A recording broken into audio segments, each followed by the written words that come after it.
मंत्र जाप मम दृढ़ विश्वासा पंचम भजन सुवेद प्रकाशा। अब आप पांचवें भक्ति के विषय में बताते हैं। आप समझाते हैं कि भक्ति का पांचवा अंग यह है कि भक्त सद्गुरु पर दृढ़ विश्वास करके उनके दिए हुए मंत्र का जाप करे और उनकी बताई हुई युक्त के अनुसार भजन का अभ्यास करे। वेदों और दूसरे धर्म ग्रंथों में भी इसी बात पर जोर दिया गया है। परमार्थ में दृढ़ विश्वास भी की भारी महत्ता है। जब तक सतगुरु और उनके बताए हुए मार्ग पर पूर्ण विश्वास न हो, परमार्थ में उन्नति कर सकना कठिन ही नहीं, असंभव है। किसी महात्मा की शरण लेने से पहले उसके बारे में और जिस मार्ग का वे उपदेश देते हैं उसके बारे में मन की पूरी तसल्ली कर लेना उचित है।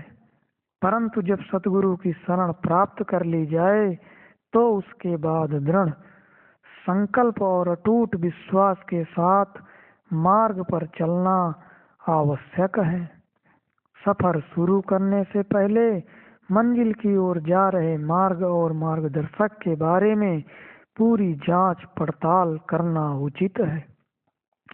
परंतु बाद में कमजोर इरादे और डावाडोल मन के साथ मार्ग पर चलेंगे तो उन्नति कैसे करेंगे। मंत्र जाप मम दृढ़ विश्वासा। शिष्य जो भी रूहानी उन्नति करता है सतगुरु द्वारा दिए हुए मंत्र के प्रति प्रेम और उसका दृढ़ता पूर्वक जाप से करता है। परमार्थ की सिद्धि के लिए मन को एकाग्र और स्थित करना आवश्यक है और यह सतगुरु द्वारा दिए गए मंत्र के जाप से होता है। हमारे मन और आत्मा की स्वाभाविक बैठक आंखों के पीछे और मध्य में है। हमारा मन और आत्मा दोनों वहां से उतरकर शरीर के रोम रोम में और सारे संसार में फैले हुए हैं। हमारा मन और आत्मा तो संसार के सकलों पदार्थों में बंधे हुए हैं, इसीलिए हमारा मन बार बार इन सकलों पदार्थों की तरफ जाता है और पल भर के लिए भी आंखों के पीछे और मध्य में स्थिर नहीं होता। हमारे मन की वृत्तियां दो हैं। यह पल पल किसी न किसी चीज, व्यक्ति या समस्या के बारे में सोचता रहता है। दूसरे शब्दों में यह वस्तुओं, व्यक्तियों, समस्याओं का सुमिरन करता है। मन जिसका सुमिरन करता है उसकी शक्ल भी बनाता है, जिसे ध्यान करना कहा जाता है। जब शिष्य आंखों के पीछे और मध्य में सतगुरु का ध्यान करते हुए उनके बताए हुए मंत्र का प्रेम पूर्वक जाप करता है तो यह करोड़ों वस्तुओं और व्यक्तियों के सुमिरन और ध्यान से निकल जाता है और इसे आंखों के पीछे और मध्य में एकाग्र और स्थित होने की आदत हो जाती है। तब इसे अंतर में प्रभु की धूर्धाम से आ रहे शब्द का सूक्ष्म प्रकाश दिखाई देने लगता है और शब्द की सूक्ष्म ध्वनि सुनाई देने लगती है। अपने अंतर में इस शब्द ध्वनि को सुनने को ही भजन करना कहते हैं। इससे आत्मा की आंतरिक रूहानी मंडलों में चढ़ाई शुरू हो जाती है। मंत्र जाप मम दृढ़ विश्वासा पंचम भजन सुवेद प्रकाशा। आप इशारा करते हैं कि गुरु मंत्र देखने में बहुत छोटा होता है और यह मात्र कुछ अक्षरों या शब्दों से बना होता है, परंतु इसमें असीम शक्ति भरी होती है। जैसे लोहे का बना मामूली सा अंकुश इतने बड़े और बलवान हाथी को वश में कर लेता है, उसी तरह गुरु मंत्र में केवल देवताओं को ही नहीं बल्कि स्वयं प्रभु को वश में कर लेने की शक्ति होती है। मंत्र का वास्तविक अर्थ है मन को स्थिर करने वाला, अर्थात जो मन की गति को रोक सके। मंत्र की शक्ति अक्षरों में नहीं, अक्षरों का भेद देने वाले गुरु में होती है।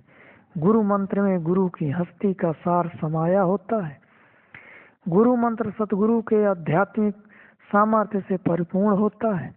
जब एक धनवान किसी को 10-20 हजार का चेक काट कर देता है तो शक्ति चेक के कागज में नहीं, धनवान के हस्ताक्षर में होती है। हस्ताक्षर इस बात की पहचान होता है कि उसका बैंक में इतना धन जमा है। इसीलिए गोस्वामी जी ने संसार सागर को पार करने और सदा के लिए दुखों से छुटकारा पाने के लिए बार बार भजन की आवश्यकता पर जोर दिया है। वे कहते हैं, निज अनुभव अब कहूँ खगेसा, बिनु हरि भजन न जाहि कलेसा।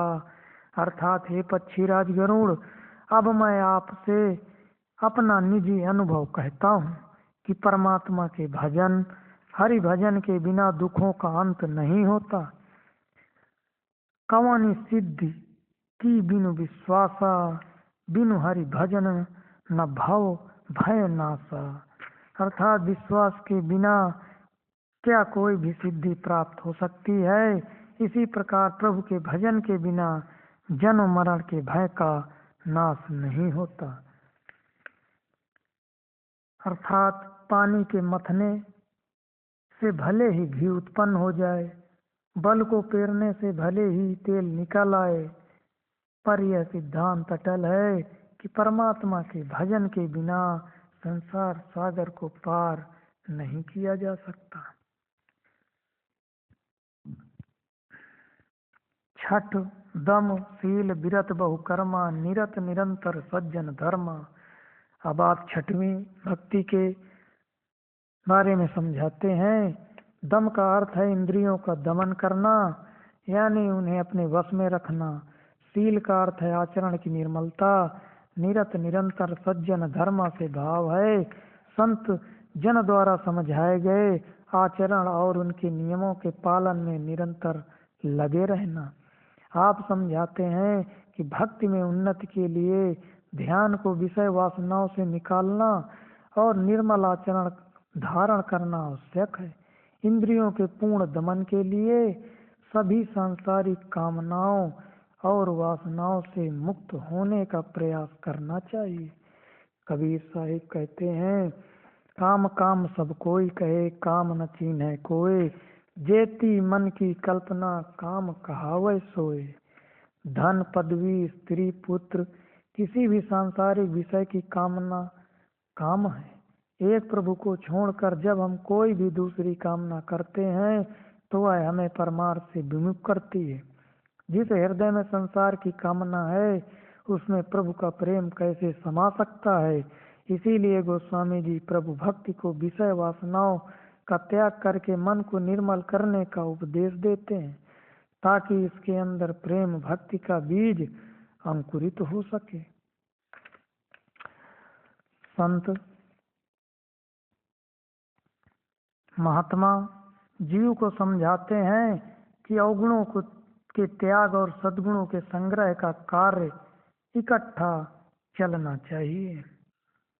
सातवां सम मोहि मैं जग देखा, मोते संत अधिक कर लेता। अब आप सातवीं भक्ति के विषय में समझाते हैं।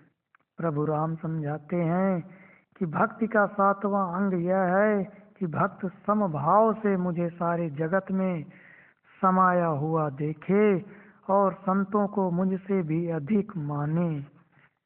इस बात का विशेष ध्यान दें कि क्या कह रहे हैं कि संतों को मुझसे अधिक माने, अर्थात उन्हें मुझसे भी अधिक महत्व दें और उन्हें अपना उपकारी माने। सुमिरन और भजन के अभ्यास को नियम पूर्वक करते हुए जो साधक अपने मन और इंद्रियों को वश में करके अपने आचरण को पवित्र रखते हुए भक्ति की साधना में लगा रहता है, उसे संसार के कण कण में परमात्मा ही दिखाई देता है। प्रभु का सच्चा भक्त हर प्रकार के द्वेष भाव से ऊपर उठ जाता है और पूरी तरह से समदर्शी बन जाता है। उसके लिए ब्राह्मण सूर्य स्त्री पुरुष छोटे बड़े अमीर गरीब अनपढ़ विद्वान आदि का ही नहीं, अच्छे और बुरे का भी भेदभाव मिट जाता है, वह आत्मदर्शी बन जाता है। आप समझाते हैं, सच्चा भक्त संतों को प्रभु से भी बड़ा मानता है। कबीर साहिब भी कहते हैं, गुरु गोविंद दो खड़े, काके लागू पाए, बलिहारी गुरु आपने, जिन गोविंद दियो बताए। गुरु हैं बड़ गोविंद ते, मन में देख विचार, हरि सुमिरै सो वार है, गुरु सुमिरै सो पार।